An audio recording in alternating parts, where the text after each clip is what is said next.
This is Hilaal TV. We are coming to you from the BRICS Trade Fair. It gives me great pleasure in welcoming Mr. KGOBE. He is the COO of Gautrain. Mr. KGOBE, thank you so much for joining us here on Hilaal TV. Thank you for having me. Mr. KGOBE, Gautrain, it's just exploded, hasn't it? It's grown, hasn't it? Talk to us about it, because I remember when it started just before the 2010 World Cup, a lot of naysayers, a lot of doubts, but it's really become such an efficient transport system within the Gauteng province, hasn't it? Look, every city needs a proper mode of transport. And in essence, we form a greater part of what do they call it, of moving around between the three cities, or what we call the global city region. And as a whole, we've managed to be able to capture the hearts and minds of the people in Gauteng. And it's the most efficient way possible for you to get around. At any one point in time, you're actually literally 22 minutes from everywhere. You're 22 minutes away from the airport, you're 22 minutes from Park, and you're actually 22 minutes from Hatfield. Yeah, I want to talk about the expansion of many of the routes, because I remember when it started, during the World Cup time, it was state. You could go airport to Sandton or Rhodesfield to Sandton. And then, of course, you could have, the stopovers that started in Marlborough and then in Midrand. How much pleasure does it give you that now finally you guys entered the capital city of Tshwane, and hopefully it can grow from strength to strength? No, we are planning to grow the Gautrain as a whole.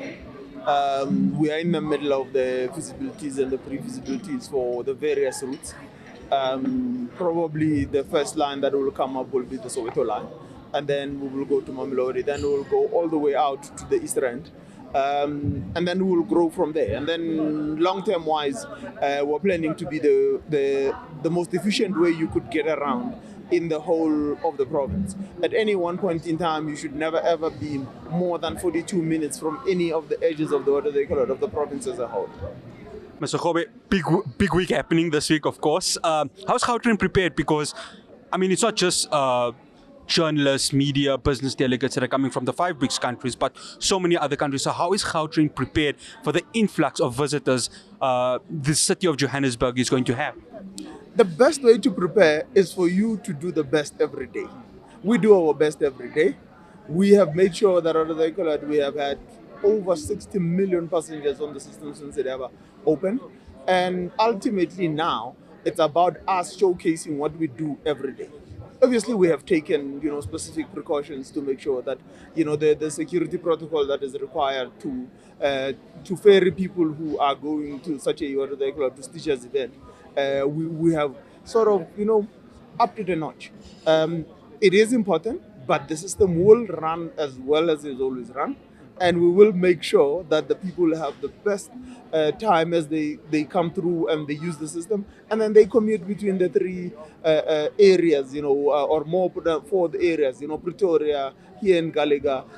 Some people are staying at hotels in Rosebank, in Sandton, and the Sandton Convention Center, and all the areas of the system will be covered. We will also have buses that run continuous loops from specific stations, from Midrand here to Gallagher, from Sandton right down to the convention center, making sure that you are never ever, without transport for you to get to the places where you need to be. You speak of improvement, and I think every enterprise, every business wants to improve what they want to do. What is Gautrain looking to learn from the BRICS partners? I'm going to specifically talk of China, because China's rail system is really one of the world's best. So what is Gautrain as an organization looking to learn from them to improve the services and, of course, expand on the services? So we're looking to learn, but we're also looking to teach. I think one of the things you could actually be able to learn from us is the level of cleanliness when it comes to our system, and cleanliness throughout the entire day. We're also looking to be able to understand what are the latest technologies that are being produced all around the world. It's not only from China, but it's everybody who's actually making different products, and especially technology products, more than anything else. We're looking to be able to see how people are doing things when it comes to operations, how people are doing things when it comes to maintenance, and the ability to keep systems running continuously. We are also looking to be able to understand how you can ferry that many millions at any one point in time as they do in China. So it is an important event, and it's an important event that we need to discuss the important things. How do you keep efficient systems efficient, and how do you better them? Mr. TSHEPO, we'd like to thank you so much for joining us here on Hilaal TV. Thank you for having me. It's an absolute pleasure.